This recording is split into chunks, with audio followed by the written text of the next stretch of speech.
নমস্কার বন্ধুরা, সাহিত্য সংলাপে আপনাদের সকলকে স্বাগত।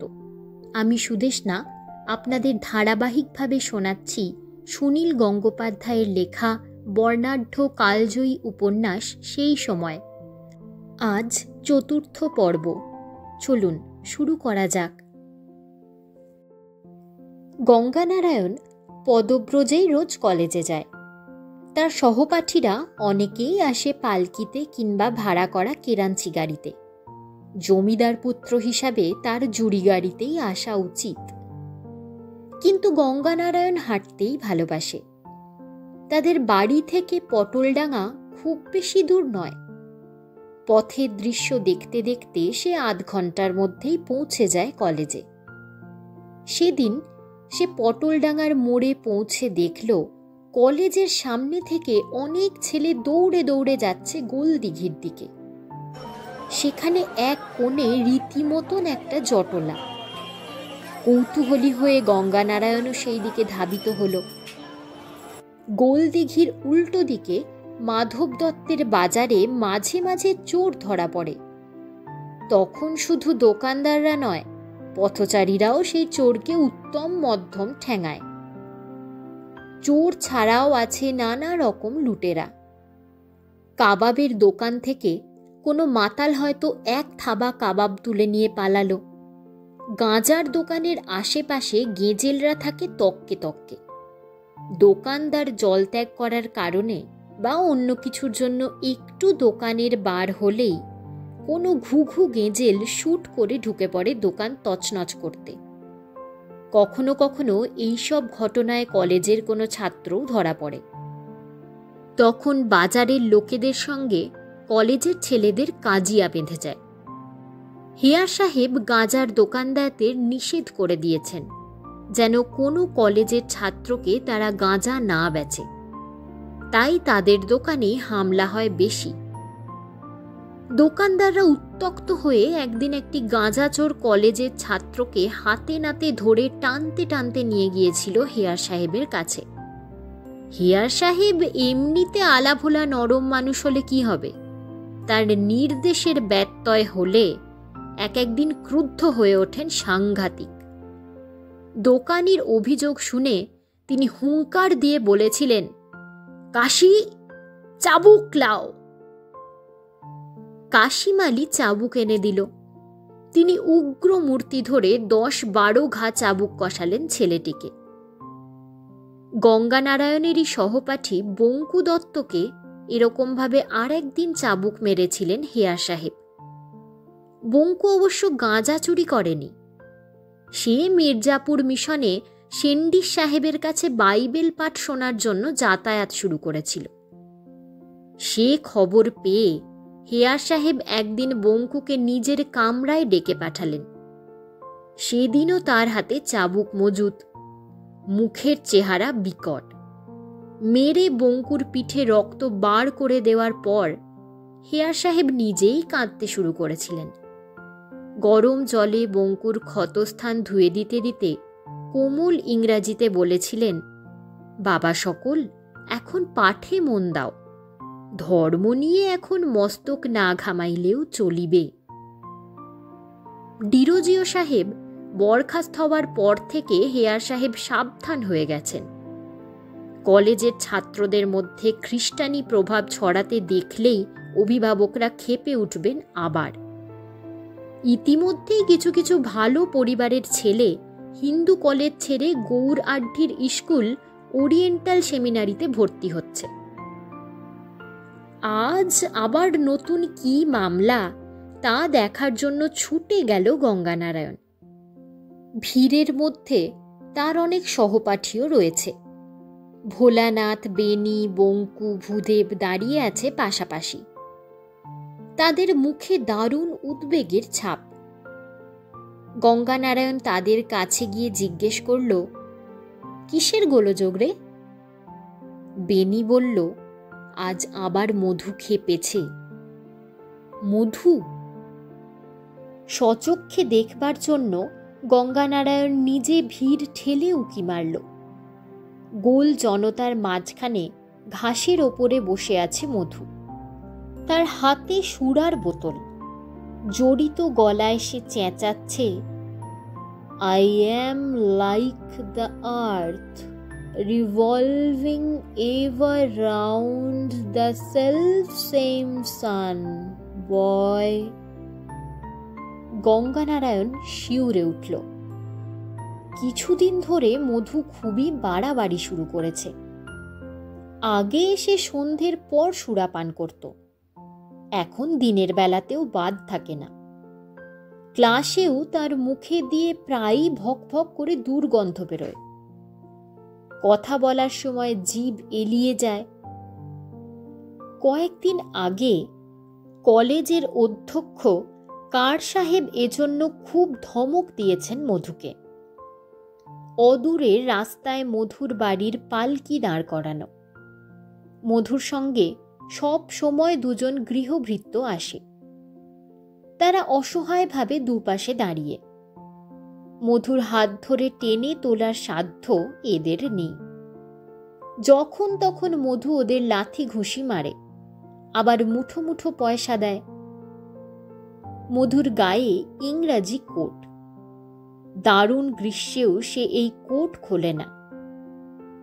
কিছুদিন আগে সে বুট পায়জামা ও আচকান ছেড়ে হঠাৎ এই কোট ধরেছে।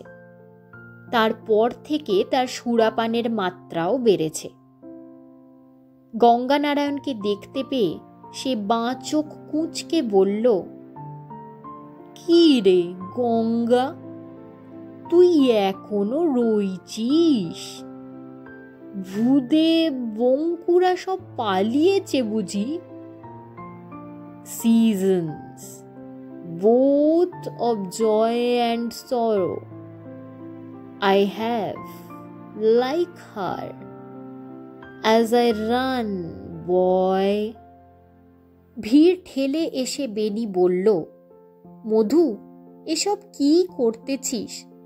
শিক্ষক মহাশয়রা এ পথ দিয়ে যাতায়াত করেন, তোকে এ অবস্থায় দেখলে। মধু ঠোঁট বেঁকিয়ে বলল, দেখলে তো আমার ভারী 5 পুরুষ উদ্ধার হয়ে গেল। Silly Benny like talk. হাতের বোতলটি দেখিয়ে ইঙ্গিত করে বলল, come here, if you have courage, have a sip. তারপর নিজেই সেই নির্জলা ব্র্যান্ডি খানিকটা ঢকঢক করে ঢেলে দিল গলায়। ভূদেব বলল, এখনই এ খবর কার সাহেবের কানে গিয়ে পৌঁছাবে। কার সাহেব কড়া ধাতুর লোক, হয়তো এমন ব্যবস্থা লবেন। তাকে থামিয়ে দিয়ে মধু হুঙ্কার দিয়ে বলল, I hate that damned fellow car. This will do me no harm, none whatever. বেনি বলল, চুপ চুপ, কাণ্ডাকাণ্ডে জ্ঞান একেবারে গেছে দেখছি। স্যারের নামে ও কথা বলতে আছে? বঙ্কু বলল, মধু ওঠ, কলেজ যাবি না? মধু ফরাসি কায়দায় কাঁধ ঝাঁকিয়ে বলল, নো। বঙ্কু বলল, গত 1 হপ্তাহ তুই কলেজ আসিস নাই, তুই কি আর পড়বি না? ভূদেব বলল, কেন পড়বে না? মধু চল, আমাদিগের সঙ্গে চল।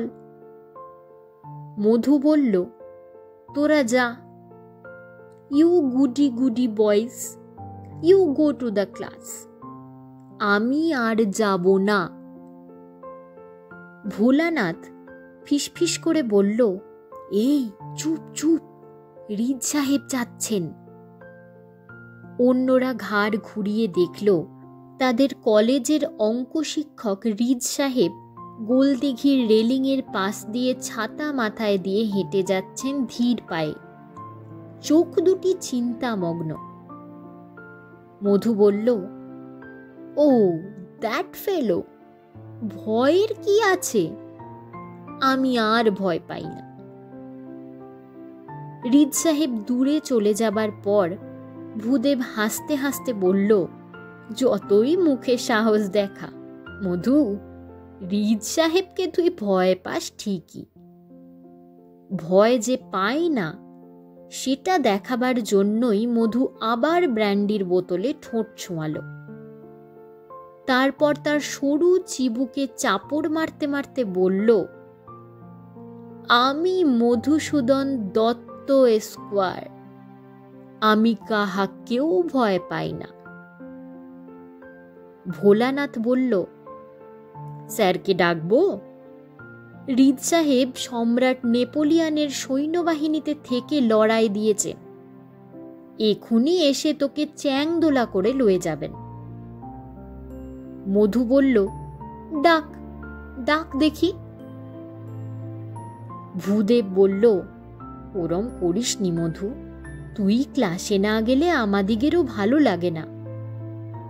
মধু চিবিয়ে চিবিয়ে বলল, কেন, তোরাই তো সব এক একটা স্টার রইছিস। বঙ্কু বলল, আমরা স্টার হতে পারি, কিন্তু মধু তুই হচ্ছিস জুপিটার। ভূদেব বলল, আবার এসে কম্পিটিশন হতেছে, এবারেও মধু তুই প্রাইজ পেতে পারিস। মধু বলল, a fig for your scholastic fame. তুই সত্যি আর কলেজে যাবি না? No, I hate college, I hate car. কলেজের ওপর তোর এত রাগ কেন হলো? তুই অপরাধ করেছিলি, তাই কার সাহেব তোকে ধমক দিয়েছেন। ডিআল আর না এলে ও কলেজে আমি আর যাব না। আমাকে পড়াবার মতন বিদ্যা বুদ্ধি আর কারো নেই। রিচার্ডসন সাহেব তো আবার ফিরে আসছেন, তিনি না আসা পর্যন্ত তুই পড়াশুনো বন্ধ রাখবি? ইয়েস। ওঠ মধু, আমার কথা শোন। You B ড্যামড। গঙ্গানারায়ণ এতক্ষণ কোনো কথা বলেনি। এবার সে ভূদেবের কানে কানে বলল, গৌড়কে ডেকে আনবো, ও নিশ্চয়ই গৌড়ের কথা শুনবে। ভূদেব বলল, ঠিক বলেছিস, দেখ তো সে এসেছে কিনা। গঙ্গানারায়ণ কলেজের দিকে ছুটে চলে গেল। গেটের সামনেই দাঁড়িয়েছিল গৌড়। সংস্কৃত কলেজের দুটি ছেলের সঙ্গে কথা বলছিল। গঙ্গানারায়ণ তাকে ডেকে একটু দূরে এনে বার্তাটি জানালো। গৌড় উদাসীনভাবে বলল, আমি গিয়ে কি করব? গৌড়ের ফর্সা ছিপছিপে চেহারা, টানা টানা চোখ, যুগ্ম ভুরু, ঠোঁটের রেখা ও থুতনিতে নারী সুলভ কমনীয়তা রয়েছে।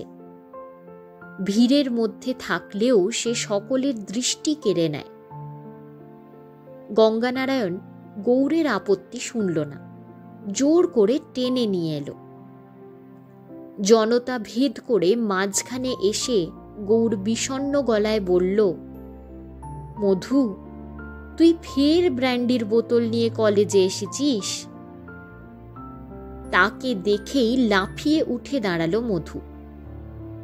দু হাতে জাপটে ধরে দু গালে ফটাফট করে দুখানা চুমো দিয়ে বলল, গৌড়, গৌড়, তোকে কতদিন দেখি নাই, তোর জন্যেই তো আমি এসেছি। মেকানিক্যাল ইনস্টিটিউশনে যাই, সেখানেও তোকে দেখি না। তোকে পর পর 7খানা লম্বা লম্বা লেটার লিখলুম, তুই উত্তরে মাত্র একখানা পিগমি লেটার পাঠিয়েছিস। কেন গৌড়, কেন? গৌড় বিব্রতভাবে নিজেকে ছাড়িয়ে নেবার চেষ্টা করল, কিন্তু মধু কিছুতেই ছাড়বে না। মধু গৌড়ের চেয়ে একটু লম্বা, রোগা চেহারা হলেও তার গায়ে বেশ জোর আছে। গৌড়কে সে বুকে চেপে আছে মাতালের ভীম আলিঙ্গনে। গৌড় বলল, তুই আবার দিনের বেলা মদ খেয়েছিস?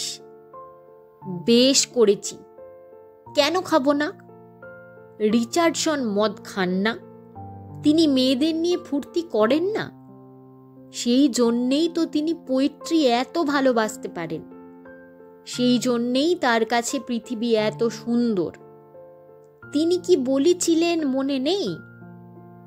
Two cold and vulgar minds, how large a portion of this beautiful world is a dreary blank. Gour, কবিতা ছাড়া আমার আর কিছুই ভালো লাগে না।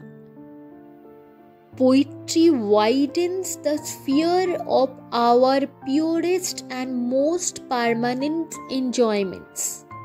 দেখিস আমি একদিন কত বড় হব, বাইরনের সমান। তোরা তখন আমার জীবনী লিখবি।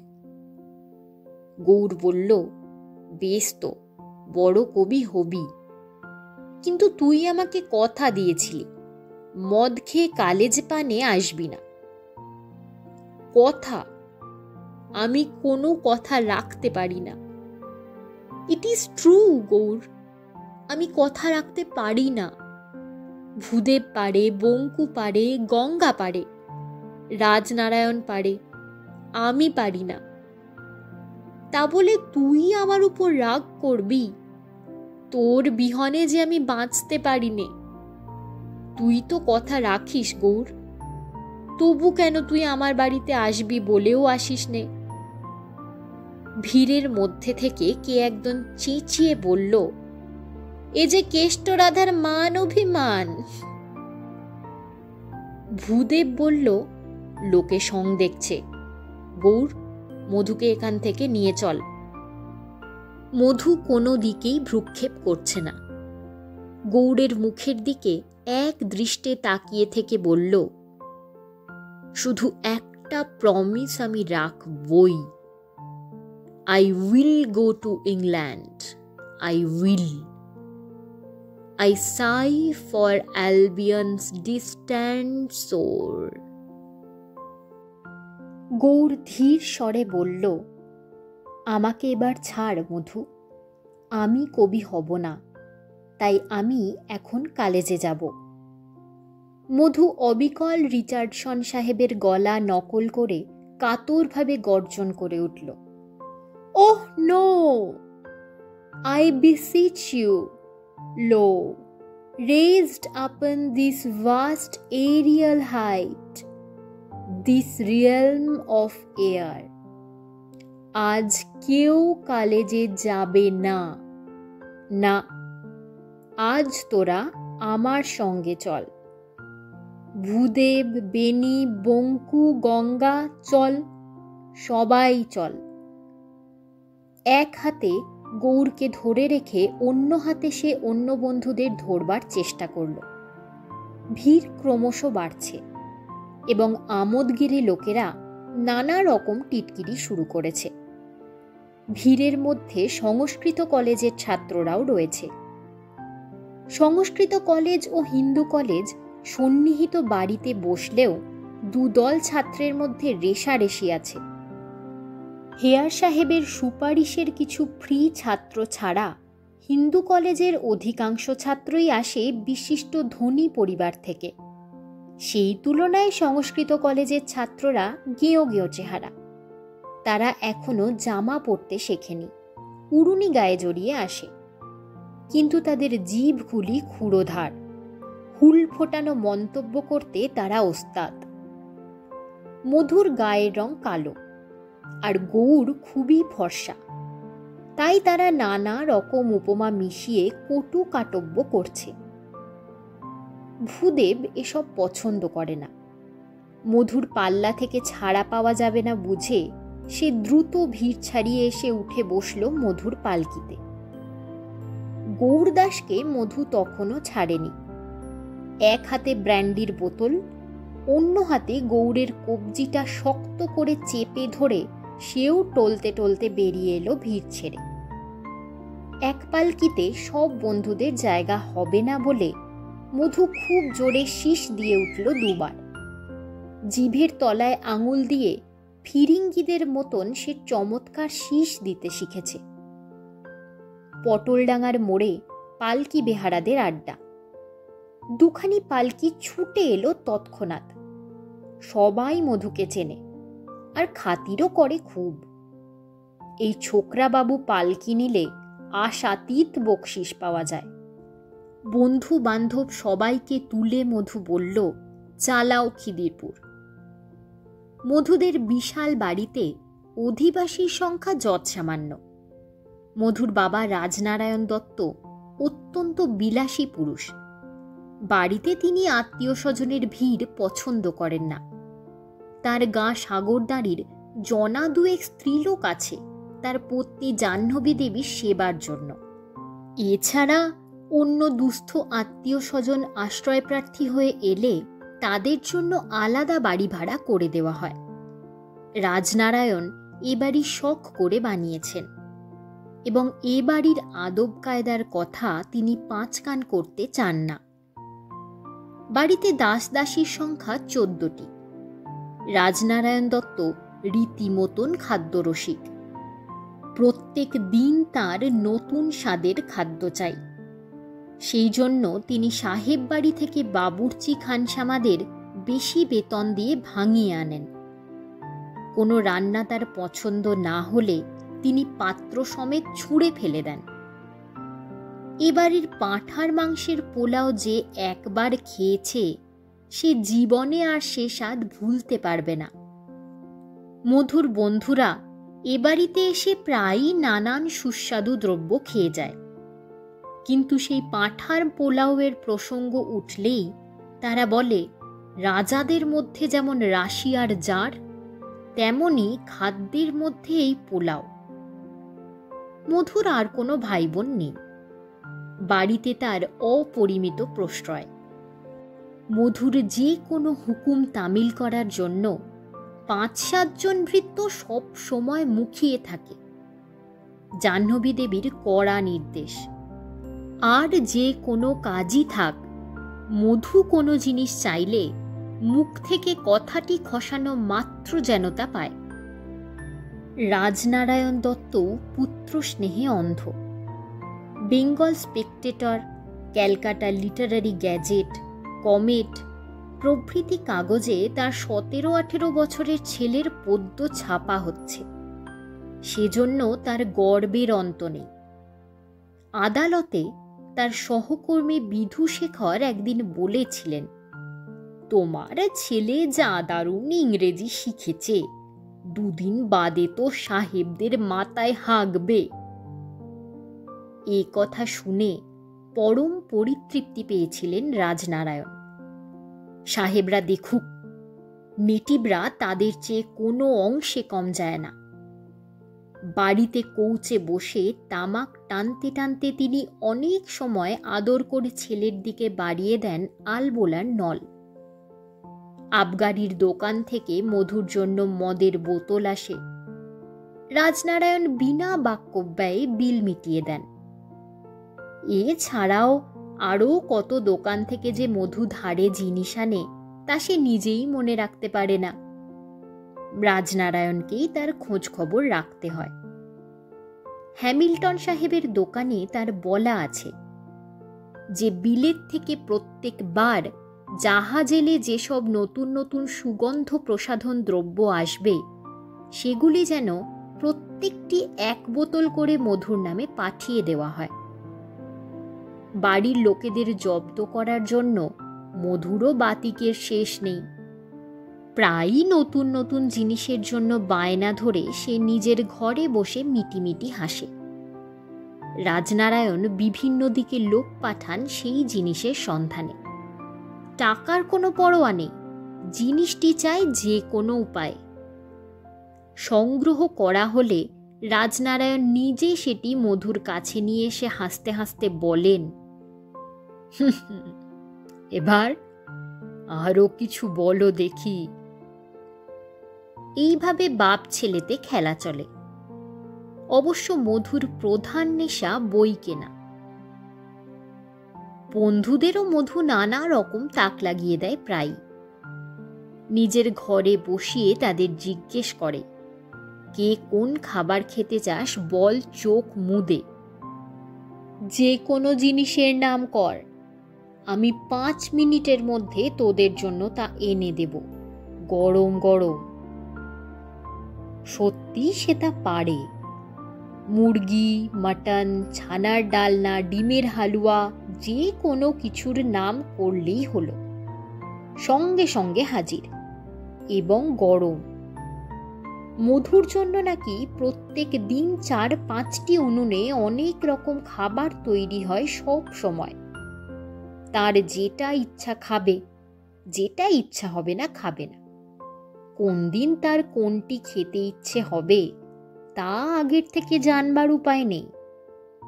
অবশ্য এমন দিনও যায় মধু কিছুই খায় না। পাশে সুরার পাত্র ও চোখের সামনে বই খুলে সে কাটিয়ে দেয় ঘন্টার পর ঘন্টা। তখন কেউ তার ঘরে ঢুকবে না। এক সময় নেশাচ্ছন্ন অবস্থায় সে তার বিছানায় মূর্ছিত হয়ে পড়ে। সেইভাবে সারা রাত কেটে যায়। বাড়ির সামনে পালকি থেকে সদল বলে নামল মধু। তারপর সাড়ম্বরে ভেতরে ঢুকল। 4-5 জন ভৃত্য সার বেঁধে দাঁড়িয়ে আছে দ্বারের কাছে। মধু কোটের পকেট থেকে এক মুঠো টাকা বার করে একজন ভৃত্যের হাতে দিয়ে বলল, ওদের মিটিয়ে দে। তারপর সে দুহাত ছড়িয়ে চিৎকার করে উঠল, হেই হো, হেই হো, যেন সে জানান দিচ্ছে যে সে বাড়িতে ফিরেছে। অথচ উল্লাস ভরা গলার স্বরটি এমন যেন নতুন কোনো দ্বীপে পদার্পণ করেছে কোনো দুঃসাহসী রাজকুমার। প্রশস্ত চত্বরের চারপাশে ঘেরা বারান্দা। একদিক দিয়ে উঠে গেছে মর্মর প্রস্তরের সিঁড়ি। সেই সিঁড়িতে পা দিয়ে মধু একটু থমকে দাঁড়ালো। তারপর আপন মনে বিড়বিড় করে উঠল, if you meet my father. বন্ধুরা অন্য কথায় মগ্ন ছিল, তাই মধুর কথা শুনল না। মধু এবার বেশ চেঁচিয়ে বলল, if you meet my father, pay no attention to him. বন্ধুরা অবাক হয়ে গেল। মধু এরকম কথা বলছে কেন? রাজনারায়ণ দত্তের সঙ্গে বন্ধুদের দেখা হয়েছে বেশ কয়েকবার। রাশভারী রাজনারায়ণ ছেলের বন্ধুদের সঙ্গে বেশ প্রসন্ন ব্যবহার করেন। প্রত্যেকের বাড়ির খবর নেন। গঙ্গানারায়ণের বাবাকে তো তিনি বিশেষভাবে চেনেন, তাই গঙ্গাকে দেখলে স্নেহ ভরে অনেক কথা বলেন। মধুরও তো বাবার সঙ্গে বেশ মাইডিয়ারি আছে। মধু চোয়াল কঠিন করে বলল, বাবার সঙ্গে দেখা হলে তোরা কথা বলবি নি, তোরা বুঝিয়ে দিবি যে তোরা আমার দলে। বঙ্কু জিজ্ঞাসা করল, বাবার সঙ্গে তোর কি হয়েছে রে মধু? অনেক কিছু। রাজনারায়ণ দত্ত এই সময় আদালতে থাকেন, সুতরাং তার সঙ্গে দেখা হবার সম্ভাবনা নেই। তবু বন্ধুরা সবাই বিস্মিত হয়ে রইল। ওপরে উঠে এসে মধু নিজের ঘরের ভেজানো দরজায় এক লাথি কষালো। দড়াম করে খুলে গেল দরজাটা। ভেতরে ঢুকে মধু বলল, বস। সঙ্গে সঙ্গে সে আলমারি খুলে বার করল কয়েকটি বিলিতি কাচের গেলাস। সেগুলিতে ব্র্যান্ডি ঢেলে বলল, নে। নিজে একটি গেলাস তুলে এক চুমুকে শেষ করল। অন্যরা চুপচাপ দাঁড়িয়ে, কেউ গেলাস ছুঁল না। গৌর দুঃখিত গলায় বলল, তুই আবারও খাবি মধু? মধু বলল, কেন খাবো না? আজ আমার আনন্দ, খুব আনন্দ হচ্ছে। তোরা এইছিস। বঙ্কু নে, ভোলা নে। গঙ্গা নিবি না? ভূদেব শেষ পর্যন্ত আসেনি, কৌশল করে মাঝ রাস্তায় নেমে গেছে। ভূদেব অত্যন্ত বুদ্ধিমান। সে প্রায়ই বলে, আমি গরিব বামুনের ছেলে, এত বড় মানুষদের সঙ্গে বেশি মেলামেশা আমার সহ্য হবে না। এর আগে যে কয়েকদিন গঙ্গানারায়ণ এ বাড়িতে এসেছে কোনোদিনই ভূদেবকে দেখেনি, যদিও ভূদেব মধুকে খুব ভালোবাসে। বাড়িতে নিয়ে এলেই মধু মদ্যপানের জন্য সবাইকে জোরাজুরি করে। ভূদেব এই সব সময়ে মধুর সঙ্গ বর্জন করে। মধু জোর করে গঙ্গানারায়ণের হাতে একটি গেলাস ধরিয়ে দিল, আর সঙ্গে সঙ্গে শরীরটা কেঁপে উঠল গঙ্গানারায়ণের। তার মনে পড়ে গেল বিন্দুবাসিনীর কথা। বিন্দুবাসিনী একদিন গঙ্গানারায়ণকে জিজ্ঞেস করেছিল, হিন্দু কলেজের সব ছেলেরাই তো মদ খায়, তুইও খাবি নিশ্চয়ই? গঙ্গানারায়ণ বলেছিল, না, কিছুতেই না। বিন্দু বলেছিল, রাস্তায় মাতালদের দেখি আর আমার ঘেন্না করে। কলেজে শিক্ষিত ছেলেরাও এমন মাতাল হয়? ছি, মদ খেলে তুই আর আমার কাছে আসিস না গঙ্গা। গঙ্গানারায়ণ বলেছিল, বললাম তো আমি কোনো দিন সুরাপান করব না, তুই দেখে নিস। বিন্দু বলেছিল, তুই আমার হাত ছুঁয়ে শপথ নে। আজ কি গঙ্গানারায়ণ শপথ রাখতে পারবে? গৌড় একটি গেলাস তুলে ওষ্ঠে সামান্য স্পর্শ করে বলল, বাবার সঙ্গে তোর কি গোল হয়েছে রে মধু, সত্যি করে বল। মধু বলল, আমাকে জোর করে বিয়ে দিতে চাইছে। কোথাকার একটা ৮-৯ বছরের খুকি মেয়ে, তাকে আমি বিয়ে করব? নেভার। রাজনারায়ণ দত্তের সাধ্য নেই। বেনি, বঙ্কু আর ভোলানাথের বিয়ে হয়ে গেছে এর মধ্যেই। গৌড়েরও যেন কার সঙ্গে বিয়ে ঠিক হয়ে আছে। ওরা মধুর কথার গুরুত্ব দিল না। বেনি বলল, বিয়ে করতে বলেছেন, চোখ বুজে বিয়ে করে ফেলবি, এতে আর কথা কি আছে? মধু বলল, ৮-৯ বছরের মেয়েকে? ইম্পসিবল। সে আমার কোনো কথা বুঝবে? নাক দিয়ে শিকনি গড়াবে আর ভ্যাঁ ভ্যাঁ করে কাঁদবে। ভোলানাথ বলল, এর চেয়ে বড় মেয়ে আর তুই পাবি কোথায়? কায়স্থ ঘরে কি সমর্থ মেয়ে কুমারী থাকে? সারা দেশ খুঁজলেও পাবি না। এখন বিয়ে করে ফেলে রাখ, ২-৪ বছরের মধ্যেই সে মেয়ে লায়েক হয়ে যাবে। বাপ মায়ের পছন্দ করা মেয়ে আমি বিয়েই করব না। না না না না। Alas, they know not that I die of pains that none can heal. Ganganarayan হঠাৎ খুব বিমর্ষ বোধ করল। মধুর মতন তারও ঠিক একই অবস্থা। সেও কিছুতেই বিয়ে করতে চায় না এখন। কিন্তু মধুর মতন এত দৃঢ়ভাবে তো সে প্রতিবাদ করতে পারে না।